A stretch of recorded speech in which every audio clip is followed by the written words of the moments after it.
안녕하세요. 전 세계에 계신 CBN 청취자 여러분. 하나님의 말씀으로 사랑과 행복을 전하는 기도력 방송입니다. 오늘은 12월 19일 월요일입니다. 기도력 제목은 재림입니다. 목사님께서 주제 말씀 읽어주시겠습니다.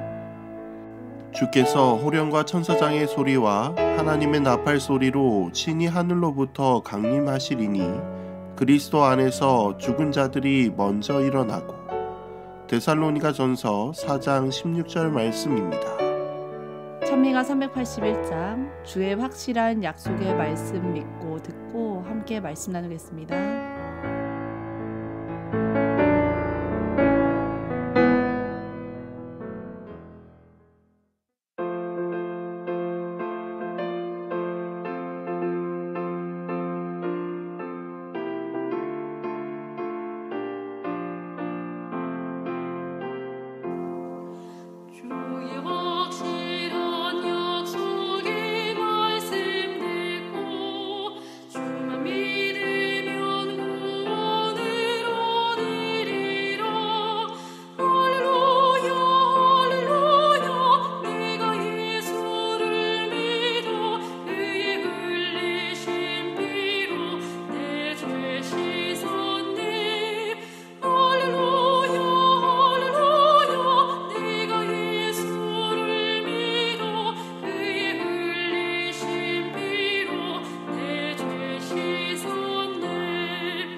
오늘 기도력은 예수님의 재림의 그때에 예수님의 초림처럼 예수님의 오심을 아는 지식이 있음에도 불구하고 예수님을 영접하지 못했던 그 상황이 다시 재현될 것임을 이야기하고 있습니다. 오늘 기도력에 있는 말씀입니다. 2000여 년 전의 첫 번째 크리스마스는 예수님의 초림에 해당된다. 예수님이 여물통에 누운 아기로 세상에 오신 것이다. 창조주께서 무기력하고 의존적인 인간 아기로 탄생하셨다. 예수께서 베들레헴에 태어나신 지 2000년이 지났다. 아기 예수가 탄생했을 때의 장면은 상상으로 그려볼 수밖에 없지만 그분의 재림은 오늘날 살고 있는 수많은 사람이 지켜볼 것이다. 처음 예수께서 이 땅에 태어났을 때 대부분의 사람은 메시아가 태어났는지도 몰랐다. 이스라엘은 메시아를 기다렸지만 막상 메시아가 탄생하자 역사상 가장 중대한 그 사건에 무관심했다. 그들은 충분히 준비될 수 있었다. 메시아의 등장은 이스라엘의 큰 희망이었고 그들은 이 놀라운 사건에 관해 충분한 지식을 갖추고 있었다.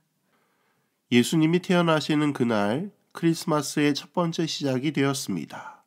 즉 예수님의 초림을 말합니다. 베들레헴의 마구간에서 한 아기가 태어나 누울 곳이 없어 구유에 누였다고 예수님의 이 땅에 처음 오심을 말하고 있습니다. 처음 예수님께서 이 땅에 태어났을 때 대부분의 사람들은 메시아가 태어났는지도 몰랐습니다. 막상 그들은 그들을 구원해줄 메시아를 날마다 기다렸음에도 불구하고 그분이 이 땅에 오셨음에도 무관심하였습니다. 그러나 오늘 기도력은 그들은 예수님을 맞을 준비를 충분히 할 수 있었다고 이야기하고 있습니다. 왜냐하면 그들에게 이 놀라운 사건에 관하여 알 수 있을 정도로 충분한 지식을 갖추고 있었기 때문입니다. 오늘 기도력에 있는 말씀입니다. 동방 박사들이 예루살렘에 이르러 왕의 탄생에 관해 묻자 성 안은 난리가 났다. 불안한 헤롯은 대제사장을 불러 메시아가 어디서 탄생할지 물었다.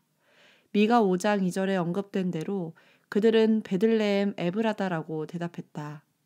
메시아를 기다리던 자들이 하나님 아들의 탄생을 알아채지 못했다니 납득이 잘 안 된다. 그러나 재림의 때에도 크게 다르지 않을 것이다.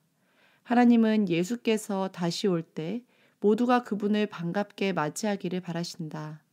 예수님은 어린아이가 아니라 승리한 왕으로 오실 것이다. 우리는 오래도록 기다려온 예수님의 재림에 반드시 준비되어 있어야 한다. 하나님을 믿고 그분의 말씀을 의지하는 하나님의 자녀는 메시아를 만날 준비가 된 것이다. 예수께서는 승리한 왕, 만왕의 왕, 만주의 주로 올 것이다. 바울이 말한 대로 주께서 호령과 천사장의 소리와 하나님의 나팔 소리로 친히 하늘로부터 강림하실 것이다. 동방 박사들이 별을 쫓아 예루살렘에 이르렀습니다. 우리를 구원할 왕이 어디서 태어나느냐고 묻자 성 안은 난리가 났습니다. 왜냐하면 그들은 전혀 상관없는 사람들이 별을 쫓아 수개월에 걸쳐 별을 따라 예루살렘으로 왔기 때문입니다. 왜냐하면 그들은 메시아와 전혀 상관없는 사람들로서 별을 쫓아 수개월에 걸쳐 별을 따라 예루살렘으로 왔기 때문입니다. 이 소식에 헤롯이 대제사장을 불러 메시아가 어디서 태어날 것인지를 물었습니다. 그들은 베들레헴, 에브라다에서 예수님이 태어날 것임을 선언하였습니다. 그럼에도 정작 예수님이 태어나는 그때 아무도 그분을 영접하지 못하였습니다. 분명한 징조와 말씀이 있었음에도 불구하고 아무도 그분을 영접하지 못하였습니다. 사랑하는 성도 여러분, 재림의 때에도 마찬가지입니다. 그분을 영접할 충분한 지식이 있음에도 불구하고 우리는 그분의 재림을 영접하지 못할 수도 있다는 것입니다. 그러므로 우리는 재림을 잘 준비하여 예수님께서 다시 오실 때 기쁨으로 반갑게 주님을 맞이하시기를 바랍니다. 하나님을 믿고 그분의 말씀을 의지하여 따르는 자들에게는 천천만만의 천사와 함께 이 땅에 오시는 주님을 영접할 수 있게 될 것입니다. 오늘 이 시간 예수님의 재림에 대한 지식으로 만족하지 않으시고 지식을 뛰어넘어 별을 따라왔던 동방 박사들처럼 우리의 삶 속에서 예수님을 늘 따라가시는 우리 모두가 되기를 간절히 소망하며 말씀을 드리도록 하겠습니다. 하늘에 계신 아버지 하나님, 오늘 이 아침 하나님의 말씀으로 하루를 시작하게 하시니 참으로 감사합니다. 예수님의 재림의 때에 어떻게 하면 예수님을 잘 영접할 수 있는지 살펴보게 되었습니다. 주님, 은혜를 더하여 주셔서 예수님의 초림 때와 같은 실수를 하지 않게 하여 주시고 주님의 재림의 날 동방 박사들이 별을 따라 주님을 만났듯이 우리의 삶에 어린 양을 늘 따라가므로 예수님을 영접할 수 있도록 인도하여 주옵소서. 오늘은 대만에서 선교사로 수고하고 계신 최중식 이주연 선교사를 위해 기도합니다. 영성훈련을 통한 제자 양육 훈련을 루즈교회에서 진행하고 있습니다. 루즈교회가 주님의 제자로 가득 찰 수 있도록 성령 하나님 인도하여 주옵소서. 우리를 사랑하시는 예수 그리스도의 이름으로 간절히 기도드립니다. 아멘.